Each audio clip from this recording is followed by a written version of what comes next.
जो मुल्क में हैं आप, उस मुल्क का कानून आपको मजहब के बराबर है।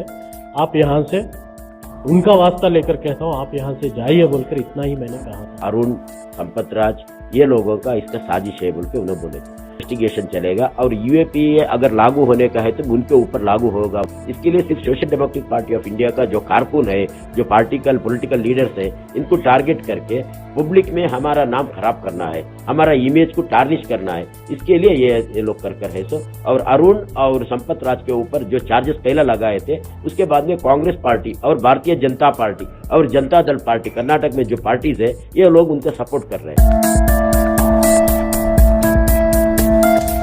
गुज़िश्ता साल बेंगलुरु तशद्दुद के मामले में कुल 49 अफराद को सख्त कानून UAPA के तहत गिरफ्तार किया गया था और अब 10 महीनों के बाद एक अहम मुल्जिम जो कि SDPA के लीडर भी हैं, मुजम्मिल पाशा, कल रात को रिहा हुए हैं। इस ताल्लुक से हम बात कर रहे हैं मुजम्मिल पाशा से। बताइए, उस दिन जो मामला हुआ था DJ हल्ली पुलिस स्टेशन के अतराफ, क्या हुआ था, आपका क्या रोल रहा था उसमें?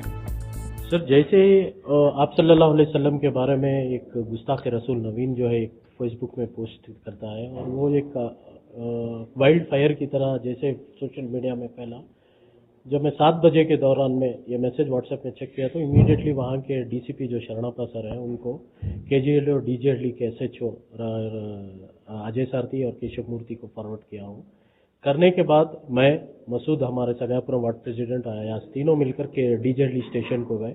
जाकर वहां पर हम लोग इसके खिलाफ में कंप्लेंट लेने के लिए गए थे। जैसे मुझे माइक हाथ में आया, मैंने एक ही बात उनसे कहा कि पहले बात तो सोशल डिस्टेंसिंग का कहा, दूसरा बोला कि आप सल्लल्लाहु अलैहि वसल्लम के बारे में कोई भी अगरचे गुस्ताखी करा, आप और मैं नहीं, आप सल्लल्लाहु अलैहि वसल्लम सारी इंसानियती के लिए एक रसूल बन के आए हैं, तो हम उनकी बेहुरमती बर्दाश्त नहीं कर सकते। और उन्होंने खुद कहा है कि जो मुल्क में हैं आप, उस मुल्क का कानून आपको मजहब के बराबर है। आप यहाँ से, उनका वास्ता लेकर कहता हूँ, आप यहाँ से जाइए बोलकर इतना ही मैंने कहा था। तो ये कहाँ से प्रोवोकेटिव हो गया, आप ही मुझे बताइए।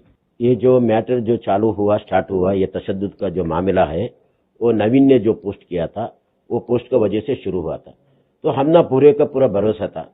उसके वेरी नेक्स्ट डे, उसके फौरन पीछे से ये स्टेटमेंट देता है कि अखंड श्रीनिवास मूर्ति, इसमें जो भी मेरा घर जलाने का बारे में या वो मामले में ये लोग नहीं थे। कौन?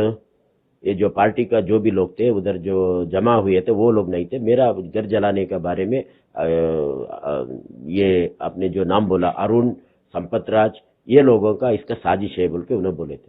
तो हमने पूरे का पूरा विश्वास था कि पुलिस ने इसका बारे में पूछताछ करेगी, इन्वेस्टिगेशन चलेगा और UAPA अगर लागू होने का है तो उनके ऊपर लागू होगा बोलने का एक पूरे का पूरा एक अंदेशा हम लोग को था।